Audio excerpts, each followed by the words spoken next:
अवधूत चिंतन श्री गुरुदेव दत्त श्री स्वामी समर्थ। नमस्कार मंडळी, स्वरूपम समर्थम चॅनलमध्ये तुम्हा सर्वांचं खूप खूप मनापासून स्वागत आहे। आजच्या व्हिडिओमध्ये आपण बघणार आहोत कोजागिरी पौर्णिमेचं महत्त्व, कोजागिरी पौर्णिमेची कथा, कोजागिरी पौर्णिमेला आपल्याला थोडक्यात कशी पूजा आठवायची आहे हे मी तुम्हाला आजच्या व्हिडिओमध्ये सांगणार आहे। चला तर सुरुवात करूया।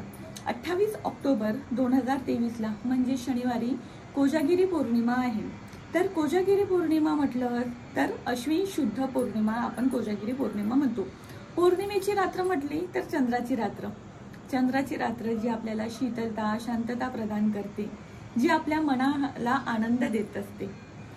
कोजागिरी पौर्णिमेच्या रात्री आपण रमत गमत हसत खेळत गाणे म्हणत जागरण करत असतो आणि तीच प्रथा आधीपासून चालत आलेली आहे। अशा या चांदण्याच्या रात्री जे लोक आनंदाने रमत खेळत जागरण करतात त्यांच्यावर देव प्रसन्न होतात अशी मान्यता आहे। हा उत्सव अश्विन शुद्ध पौर्णिमेच्या दिवशी रात्री 12 ते 12:39 साजरा केला जातो। 39 मिनिटांचा हा काळ असतो। ह्या काळात आपल्याला भगवान इंद्र, लक्ष्मी माता, चंद्र आणि कुबेर यांची एकत्र सेवा करण्याची ही एकमेव संधी असते। म्हणून सगळ्या भाविकांनी हा व्हिडिओ शेवटपर्यंत बघा की आपल्याला कोजागिरी पौर्णिमेच्या दिवशी थोडक्यात कशी पूजा आठवायची आहे हे तुम्हाला नक्की कळेल। तर या दिवशी आपल्या अशी मान्यता, आपल्या पुराणात अशी मान्यता आहे की कोजागिरी पौर्णिमेच्या दिवशी माता लक्ष्मी ही समुद्र मंथनातून प्रकट झाली होती आणि ती कोजागिरी पौर्णिमेच्या दिवशी ही पौर्णिमेची चंद्राची रात्र असते आणि ती भ्रमण करीत असते हे बघत की कोण कोण जागरते, कोण जागरती असं माता लक्ष्मी म्हणते, कोण जागरती, म्हणून याला कोजागिरी असं नाव पडलं आहे। आणि जेही भाविक जागरण करताना माता लक्ष्मीला दिसते त्यांच्यावर माता लक्ष्मी प्रसन्न होते आणि त्यांच्या घरात माता लक्ष्मी वास करते। माता लक्ष्मीची मोठी बहीण आहे अक्काबाई, तीही या रात्री भ्रमण करीत असते आणि जे लोक त्यांना झोपलेले दिसतात, जे लोक आळशी असतात, ती त्यांच्यावर रुसते आणि त्यांच्यावर दारिद्र्य येते अशी आपल्या पौराणिक कथेनुसार मान्यता आहे। तर आता मी तुम्हाला सांगते की कोजागिरी पौर्णिमेला आपल्याला थोडक्यात कशी पूजा आठवायची आहे।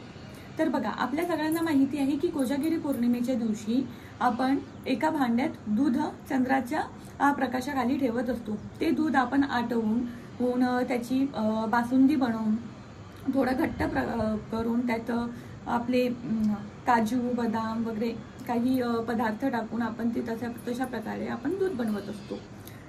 तर आपल्याला काय करायचं आहे, आधी तर दूध बनवून घ्यायचं, त्यानंतर 12 वाजेच्या आधी आपल्याला पूजेची मांडणी करायची आहे। सर्वप्रथम एका चौरंगावर किंवा एका पाटावर एक शुद्ध वस्त्र आपल्याला टाकायचं आहे।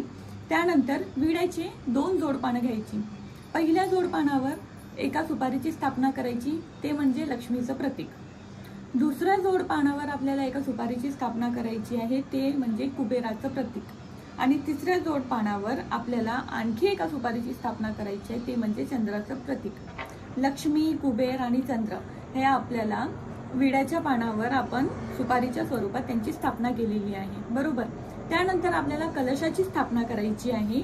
कलशाला आपल्याला 5 कुंकवाची बोटं लावायची आहे, नारळाची कलशाची पूजा करायची आहे। हे सगळी स्थापना झाली की सर्वप्रथम आपल्याला दिव्याची पूजा करायची आहे, हळद कुंकू अक्षता अर्पण करून। त्यानंतर आपण लक्ष्मी स्वरूप लक्ष्मी आणि कुबेर आणि चंद्र यांच्या ज्या सुपाऱ्यांच्या स्थापना केल्या आहे त्यांची हळद कुंकू अक्षता अर्पण फुलं अर्पण करून आपल्याला पूजा करायची आहे। एक आपल्याला गणपती बाप्पांचे पण एक सुपारी आपल्याला त्यांची स्थापना करायची आहे, त्याचीही पूजा करून घ्यायची आहे।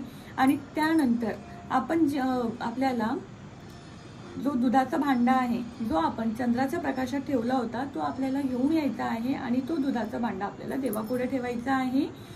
आपल्याला त्या दुधाच्या भांड्याची, त्यातल्या दुधाची पूजा करायची आहे आणि त्यानंतर आपल्याला तो जो दुधाचा जो नैवेद्य आहे तो आपल्या घरातील सर्व सदस्यांनी नैवेद्य म्हणून तो प्राशन करायचा आहे।